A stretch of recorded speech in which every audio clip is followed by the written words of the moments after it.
بسم اللہ الرحمن الرحیم الصلاۃ والسلام علیک یا رسول اللہ وعلی آلک واصحابک یا سیدی یا رحمۃ للعالمین۔ بہار شریعت حصہ اول کا درس چل رہا ہے۔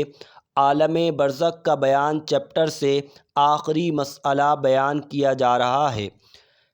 ان اشخاص کا ذکر کیا جائے گا جن کے اجسام کو مٹی نہیں کھاتی۔ فرمایا انبیاء علیہم السلام اور اولیاء اعظام، علماء دین و شہداء، حافظان قرآن کے قرآن مجید پر عمل کرتے ہیں، اور وہ جو منصب محبت پر فائز ہیں، اور وہ جسم جس نے کبھی اللہ عز و جل کی معصیت نہ کی، اور وہ کہ اپنے اوقات درود شریف میں مستغرق رکھتے ہیں، ان کے بدن کو مٹی نہیں کھا سکتی۔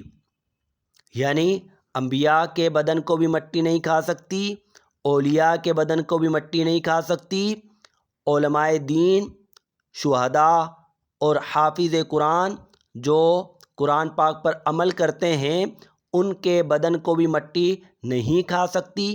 اسی طریقے سے وہ اشخاص جو دن کے اکثر اوقات درود پاک پڑھتے ہوئے گزارتے ہیں، ان کے جسم کو بھی مٹی نہیں کھا سکتی۔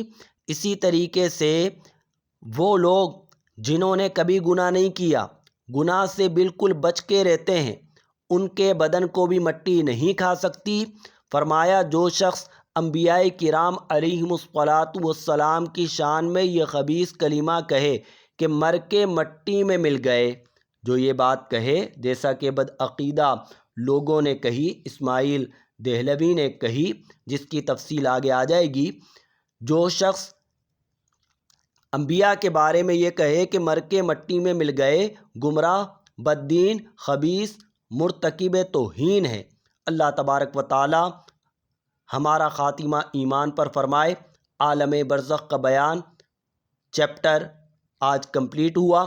اللہ تبارک و تعالی ہمارا بیان کرنا اور جن لوگوں نے سنا، اللہ تبارک و تعالی ان کا سننا قبول فرمائے، ہمارا خاتمہ ایمان پر فرمائے، مرتے وقت کلمہ طیبہ پڑھنا نصیب فرمائے۔ وآخر دعوانا ان الحمد للہ رب العالمین۔